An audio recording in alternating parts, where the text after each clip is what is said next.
What is correct to say about the hormone actions in human.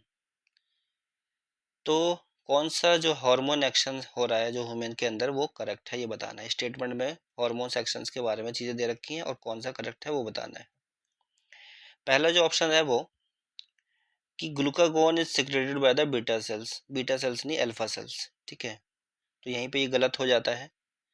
Alpha cells of islets of Langerhans से निकलता है, stimulate करता है glycogenolysis.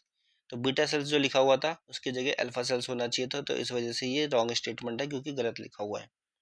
Next है secretion of thymosins is stimulated with ageing. देखो ageing के साथ साथ चीज़ें डाउन हो जाती हैं, तो थाइमोसिन्स का जो सिक्रेशन है वो स्टिमुलेट नहीं होगा बल्कि वो गिर जाएगा और ज़्यादा कम होता चला जाएगा। तो ये भी रॉन्ग स्टेटमेंट है, रॉन्ग लिखा हुआ है। नेक्स्ट है in female follicular stimulating hormone, जिसको हम एफएसएच शॉर्ट फॉर्म में कहते हैं, first bind with specific receptors. सबसे पहले वो स्पेसिफिक रिसेप्टर से बाइंड करता है, जो रिसेप्टर्स आपको ओवेरियन सेल मेम्ब्रेन के ऊपर होता है। देखो ओवेरी होती है, ओवेरी के ऊपर ओवेरी के अंदर ग्रेनुलोसर सेल्स जो होती हैं उसके जो रिसेप्टर्स होते हैं उस रिसेप्टर्स के ऊपर जाकर के एफएसएच बाइंड करता है और फॉलिकुल्स का डेवलपमेंट करवाता है, ठीक है। तो ये जो ऑप्शंस है ये राइट है।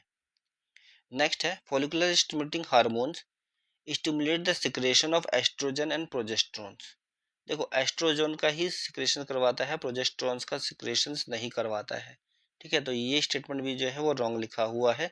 राइट स्टेटमेंट का केवल आपका एक है, वो है सी।